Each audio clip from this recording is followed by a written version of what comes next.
Chapter: The Ultimatum. The United Nations General Assembly Hall was packed to capacity. Delegates whispered in hurried tones, their conversations punctuated by the crackle of translation headsets and the occasional distant cough.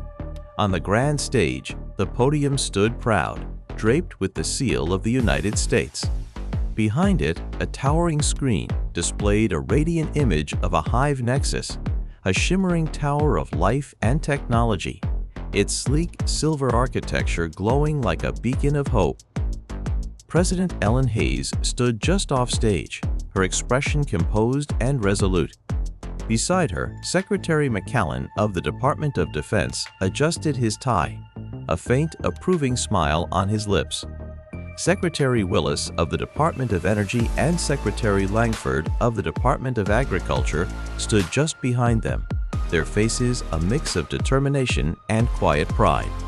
This was not just another speech, it was history in the making. A technician gave her the signal. Hayes nodded, stepped up to the podium, and faced the world. The murmurs faded, replaced by the soft whir of translation devices syncing to her frequency. She gripped the sides of the podium, leaned forward, and let her gaze sweep the room. Delegates from every nation sat in tense anticipation, some hopeful, others wary. Distinguished representatives. President Hayes began, her voice clear and unwavering. Today, I stand before you not just as the President of the United States, but as a representative of humanity at a pivotal moment in history. Her words echoed through the vast hall, each syllable sharp and deliberate. Over the past decade, our world has faced challenges unlike any before. Global ecosystems have collapsed, traditional agriculture has withered, food scarcity has reached a point of no return, crops that once fed millions have failed, livestock herds have been decimated. The oceans themselves are emptying. Everywhere we look, people are starving.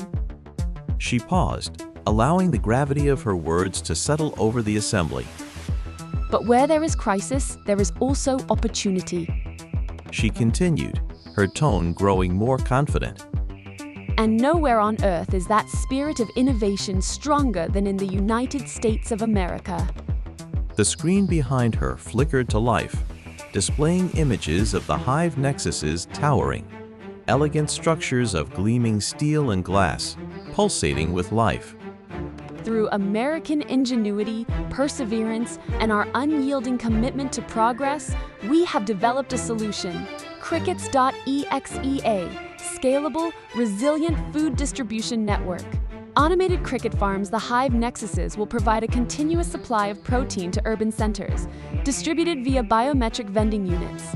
A sustainable, high-protein, low-impact solution to feed the world. Her voice carried with quiet pride, a faith in the promise of American innovation. This did not happen by accident. She continued. It was not luck. It was American brilliance, our scientists, our engineers, our innovators who made this possible. In a world paralyzed by fear and starvation, we chose action, we chose hope. And now, we stand ready to share that hope with the world. She gestured to the screen as a map of the globe appeared, pulsing with nodes where Hive Nexuses could be deployed in every major city. But let me be absolutely clear. She said, her voice sharpening. This technology is a gift, but it is also a responsibility. These genetically optimized crickets are efficient, resilient, and capable of rapid reproduction. If they escape containment, they are not just insects, they are an ecological threat. The map shifted, showing a swarm of crickets overtaking a field, devouring crops, swarming into forests, choking out native species. Unchecked, they could overwhelm fields, consume ecosystems, devastate food supplies. Hayes continued. An agricultural apocalypse. That is why we have developed a containment protocol, a guarantee of safety. The image shifted again, showing a cross-section of a Hive Nexus, a blinking red icon beneath it, a small triangular symbol marked with a radiation hazard. Each Hive Nexus is equipped with a low-yield tactical nuclear containment device. In the unlikely event of a catastrophic breach, the device will automatically activate, sterilizing the affected area and preventing the swarm from spreading. The room erupted in gasps and murmurs. Delegates leaned toward one another, whispering frantically. The French representative stood, his face pale. Madam President, He began, his voice incredulous.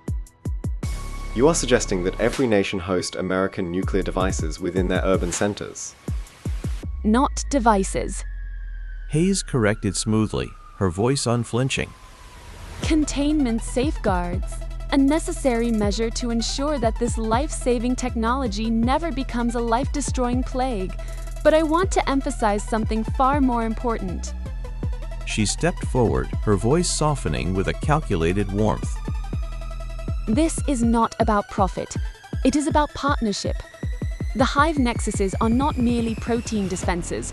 They are economic engines, engines of sustainable local employment. Each hive will provide stable local jobs in maintenance, distribution, oversight, education, and local production. Engineers, technicians, agricultural specialists, all trained locally. This is not American colonization.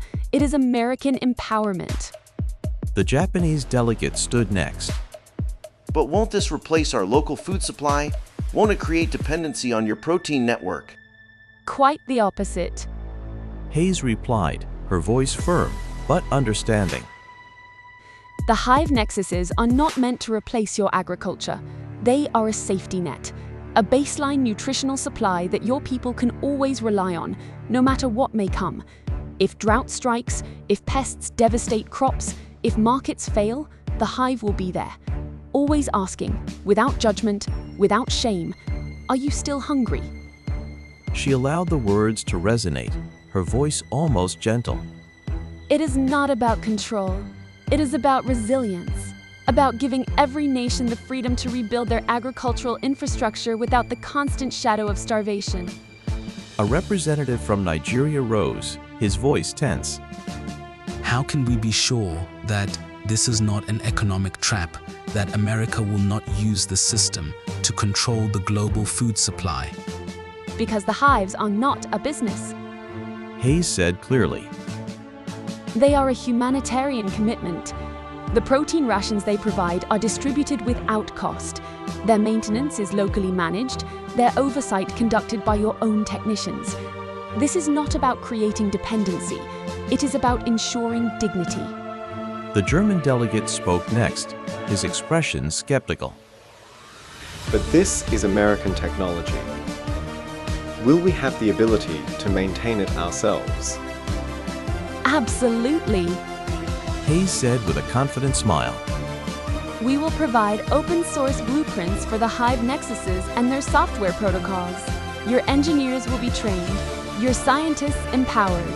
This is a partnership, not a dependency. A murmur of interest swept the hall. Even the most skeptical delegates leaned forward. America is not here to dominate. Hayes declared, her voice rising.